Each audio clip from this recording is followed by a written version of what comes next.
Hello and welcome to Cyfarthfa Castle Museum and Art Gallery. My name is Christopher Parry and I work at Cyfarthfa Castle, and we're back in the dining room at Cyfarthfa Castle, and this video is another collection connection, but it's going to be a quick one but a very important and unique one, and hopefully you'll enjoy, and it's all to do with this case of objects behind me.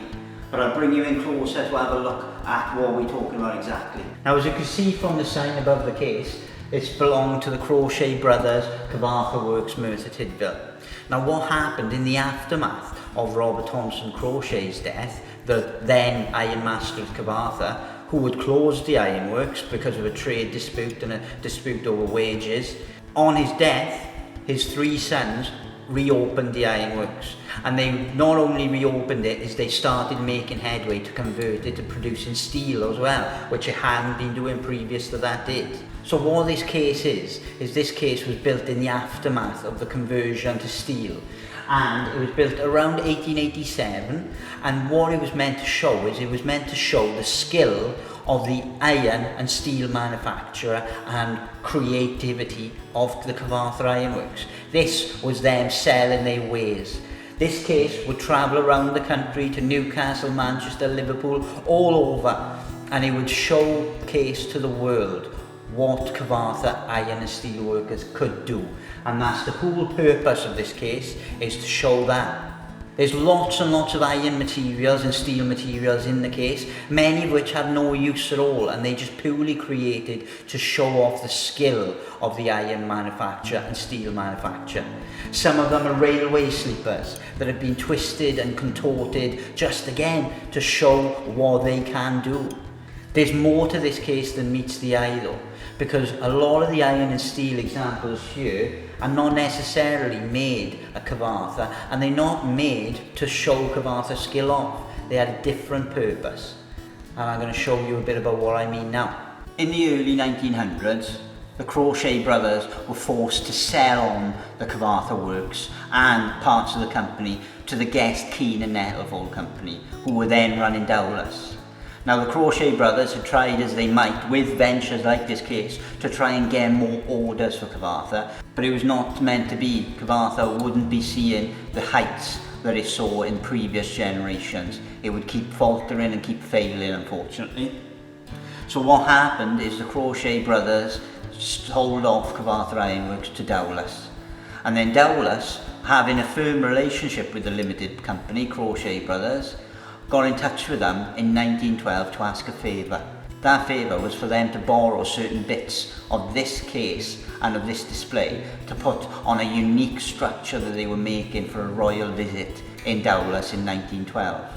This here is one of the pieces that were made in Dowlais and they were added to this collection, and then all of these pieces were put on display on what was known as the Steel Arch. And I'll show you a bit more about what I mean by that now. The royal visit came to Merthyr in June 1912, and part of the visit was going to take in Dowlais Ironworks. So Dowlais went all out. They built two entranceways into the works out of the two materials that best summed up Merthyr's past and future: coal and iron and steel, essentially. So coal and the metal.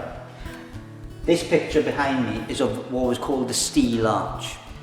Its sister arch on the other side of the ironworks was called the Coal Arch, and that stood in Merthyr for many years until it was pulled down. And this steel arch was destroyed fairly early on, and the Coal Arch is remembered because it was there for such a long time, but the Steel Arch was not as well remembered. But if you take a beady look at the Steel Arch, you'll see how Dowlais Ironworks for this royal visit borrowed some Cyfarthfa steel and iron and combined it with iron and steel made in Dowlais to showcase the quality made in Merthyr. So you'll notice in the picture things like above the archway here, this turned bowed piece of steel, and that is on display here. You'll also notice various twisted pieces with squared loops and other tangles in them, and they are too on display here. So along with the Cyfarthfa steel and iron and the bits that were made for the Steel Arch, this case is not only a symbol and a collection of iron and steel quality that was made at Cyfarthfa at a very dangerous point in its history when no one knew what its future was. It also showcases the history of the first royal visit to the town and a unique structure that was built by the workers that is now all gone apart from the individual components that survive to this day. So like the fragments of the coal arch that still remain, these are fragments of the steel arch that still remain, and they are here part of this collection. This collection case though looks very different now than it did when it came into the museum originally. Originally, this case too showcased the connection between coal and the iron and steel industry, being an integral part of the process and of the industry. And in the centre of the case there was a large coal block, and that was supposed to be at the heart of the case, producing all the iron and steel around it. Now, the coal block itself is still in the museum, and I'll show it to you now. This is the very coal block that's from that case, from that Crawshay brothers case, with a bit of kidney on top. There's nothing to do with it, but it's quite heavy. But talking about heaviness, that's why this block is here.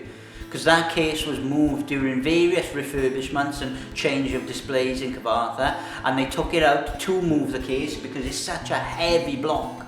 Once they took it out, they couldn't get it back in. So if any of you out there have got a very sturdy back and a strong set of arms, one day we might need you and recruit you to hoist this coal block back into the steel case to where it belongs. But hopefully you've enjoyed this collection connection, and you've found out a bit more about the steel collection it held in Cyfarthfa.